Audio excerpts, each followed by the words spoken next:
Yesus kuatku kembali hadir menjadi berkat bagi kita semua. Mari kita bersatu dalam doa.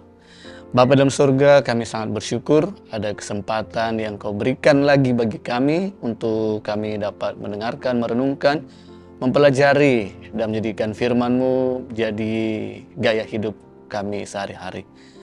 Roh Kudus, tolong pimpin, beri kami hikmat, pengertian, dan mampukan kami juga untuk dapat melakukan firman-Mu. Di dalam nama Tuhan Yesus Kristus kami berdoa. Haleluya. Amin. Renungan firman Tuhan saat ini berjudul Missed Opportunity, kesempatan yang hilang atau peluang yang terlewatkan.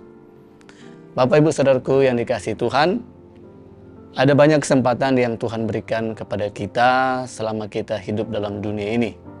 Namun seringkali kesempatan-kesempatan itu hilang atau kita tidak manfaatkan dengan baik, dan kata lain ada banyak peluang yang terlewatkan. Kesempatan artinya ada waktu, ada peluang, ada keluasan untuk tentu mengerti banyak hal, melakukan banyak hal, tentu hal-hal yang berkaitan dengan kehendak Tuhan atau kebenaran firman Tuhan. Bapak Ibu dikasihi Tuhan, kesempatan yang diberikan oleh Tuhan itu bisa diresponi oleh kita dengan benar ataupun dengan salah. Ada beberapa contoh dalam Alkitab yang kita akan lihat. Yang pertama, ada contoh orang yang memanfaatkan kesempatan untuk melakukan hal yang benar. Di dalam 1 Korintus 16 ayat 8-9, kisah mengenai Rasul Paulus, di mana di situ menjelaskan, tetapi aku akan tinggal di Efesus sampai hari raya Pentakosta, sebab di sini banyak kesempatan bagiku untuk mengerjakan pekerjaan yang besar dan penting, sekalipun ada banyak penentang. Pekerjaan yang besar dan penting ini, kalau kita lihat di dalam Kisah Para Rasul 19 ayat 8, di situ menjelaskan bahwa Rasul Paulus mengunjungi rumah ibadat di situ dan mengajar dengan berani selama 3 bulan. Dan dia memberikan pengajaran tentang kerajaan Allah, memberikan kesaksian tentang Injil kasih karunia Allah. Dan kalau kita melihat juga beberapa contoh orang yang meresponi kesempatan yang Tuhan berikan dengan meresponinya dengan salah. Di antaranya ada Firaun Raja Mesir atau disebut tukang ribut. Di dalam Yeremia pasal 46 ayat 17, di situ menjelaskan Firaun itu membiarkan kesempatan berlalu. Yudas Iskariot, bahkan ia mencari kesempatan yang baik untuk melakukan kejahatan, yaitu untuk menyerahkan Yesus dalam Matius 26 ayat 16. Bapak Ibu Saudara yang dikasihi Tuhan, jika kita meresponi dengan baik, bertanggung jawab atas kesempatan yang Tuhan berikan kepada kita, pasti itu akan mendatangkan kebaikan bagi kita, mendatangkan keberkatan, kemuliaan Tuhan, kehendak Tuhan dinyatakan di dalam hidup kita, sehingga Tuhan akan terus bekerja, mewujudkan rencana-rencana besar, tujuan-tujuan Tuhan yang indah bagi kita sampai akhir hidup kita. Nah, ada yang menarik Bapak Ibu Saudara kasih Tuhan mengenai cara pandang atau respon Rasul Paulus dalam menyikapi kesempatan-kesempatan yang Tuhan berikan kepada dia. Di dalam Kisah Para Rasul 20 ayat 24 di sana menjelaskan, tetapi aku tidak menghiraukan nyawaku sedikit pun, asal saja aku dapat mencapai garis akhir dan menyelesaikan pelayanan yang ditugaskan oleh Tuhan Yesus kepadaku untuk memberi kesaksian tentang Injil kasih karunia Allah. Luar biasa. Sehingga kita melihat juga pengakuan kesaksian kehidupan Rasul Paulus di dalam 2 Timotius 4 ayat 7. Di sana menjelaskan bahwa ia telah mengakhiri pertandingan yang baik, ia telah mencapai garis akhir, dan ia telah memelihara iman. Luar biasa Bapak Ibu Saudaraku yang dikasihi Tuhan, kalau kita merenungkan bagaimana kesempatan-kesempatan yang Tuhan berikan semasa kita hidup dalam dunia ini, baik untuk kita renungkan, sikapi, dan penuh dengan tanggung jawab sebagai orang-orang yang sudah diselamatkan, menerima kasih karunia, yang sudah menikmati berkat Tuhan sebagai anak-anak Allah, ahli waris kerajaan sorga telah kita terima, dan janji-janji Tuhan dalam dunia ini pun yang kita terima. Nah, di dalam Lukas pasal 16 ayat 10, Bapak Ibu yang dikasihi Tuhan, kita melihat ada satu kebenaran yang kita renungkan. Di situ menjelaskan tentang bagaimana kita dapat memanfaatkan kesempatan-kesempatan yang Tuhan berikan kepada kita, supaya kesempatan itu tidak hilang, supaya banyak peluang tidak terlewatkan. Di dalam Lukas 16 ayat 10 di sana menjelaskan seperti ini. Barang siapa setia dalam perkara-perkara kecil, ia setia juga dalam perkara-perkara besar. Dan barang siapa tidak benar dalam perkara-perkara kecil, ia tidak benar juga dalam perkara-perkara besar. Perkara kecil yang dimaksud di sini itu bermakna perkara yang paling kecil, atau yang paling tidak berarti, atau yang paling hina. Ada beberapa banyak contoh di sana.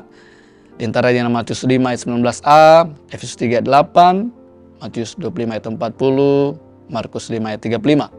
Dengan kata lain juga bisa dikatakan perkara yang kecil itu berarti pelayanan yang tak terlihat. Namun kalau kita lihat konteks dalam pasal 16 ini, Bapak Ibu Saudara kasih Tuhan, perkara kecil yang dimaksud di sini berkaitan atau berhubungan dengan mamon yang tidak jujur. Nah, di ayat yang ke-11 dalam Lukas pasal 16 di sana disebutkan seperti ini. Jadi jikalau kamu tidak setia dalam hal mamon yang tidak jujur, siapakah yang akan mempercayakan kepadamu harta yang sesungguhnya? Mamon yang tidak jujur adalah uang atau harta kekayaan, Bapak Ibu. Nah, jika kita tidak setia dalam perkara-perkara kecil, dalam hal ini mamon, tentang uang dan kekayaan, kita tidak tahu menggunakan dengan baik, dengan jujur dan benar, maka Tuhan pasti akan mempercayakan kepada kita harta kita yang sesungguhnya. Di ayat yang ke-11 dan 12 kita melihat hal itu. Harta yang sesungguhnya itu berbicara tentang harta surgawi, harta yang bersifat kekal, berbicara tentang kasih karunia dan kemuliaan. Namun sebaliknya Bapak Ibu, jikalau kita tidak setia melakukan perkara-perkara kecil, di ayat yang ke-12 di sana dikatakan, Lukas 16 ayat 12. Dan jikalau kamu tidak setia dalam harta orang lain, siapakah yang akan menyerahkan hartamu sendiri kepadamu? Jadi adalah sangat penting untuk kita merenungkan, meresponi kesempatan yang Tuhan berikan untuk kita setia melakukan perkara-perkara yang kecil. Seperti tadi yang sudah kita dengar, hal-hal yang paling kecil, hal-hal yang paling tidak berarti, yang paling hina, pelayanan yang tidak kelihatan, yang mungkin tidak dipandang dan tidak dihiraukan, tidak dihargai oleh banyak orang, kita bisa lakukan semuanya dengan setia. Di sana kemuliaan Tuhan akan dinyatakan, keberkatan bagi kita semua dan orang-orang yang terhubung dengan kita. Sehingga Bapak Ibu yang dikasihi Tuhan, baik juga untuk kita renungkan bahwa adalah hal yang sangat menyedihkan jikalau kita tidak meresponi kesempatan yang Tuhan berikan, dengan kita tidak setia melakukan perkara kecil, maka akibatnya kita tidak akan dipercayakan oleh Tuhan perkara-perkara yang besar. Untuk itu Bapak Ibu yang dikasihi Tuhan, baiklah kita bertanggung jawab atas kesempatan-kesempatan yang Tuhan berikan kepada kita, supaya kasih karunia Tuhan, kemuliaan Tuhan di dalam kesempatan-kesempatan yang Tuhan berikan kepada kita tidak hilang, melainkan kita terima, kita alami. Amin. Mari kita bersatu dalam doa. Bapa dalam surga, kami sangat bersyukur ada firman-Mu yang kembali mengingatkan kami, ada banyak kesempatan yang sudah Kau berikan yang bisa hilang, terlewatkan peluang-peluang yang banyak dari hidup kami. Namun dengan kami merenungkan firman-Mu, kami diingatkan supaya kami bertanggung jawab untuk setia melakukan perkara-perkara kecil, sehingga kemuliaan Tuhan di balik kesempatan-kesempatan yang Kau berikan di dalam hal-hal tersebut itu tidak hilang, bahkan kami alami dalam hidup kami sampai akhir hidup kami. Terima kasih ya Tuhan. Ini hidup kami. Kami menyadari kami hidup sampai saat ini bukan karena kuat gagah kami, kemauan kami, tetapi semua karena Engkau dan untuk Engkau. Tolong kami semakin mengerti tentang Engkau, bahwa kami semakin mengenal Engkau, mengalami Engkau, dan menjalani kehidupan sehingga sampai menyelesaikan tugas akhir kami, memelihara iman kami sampai akhir hidup kami.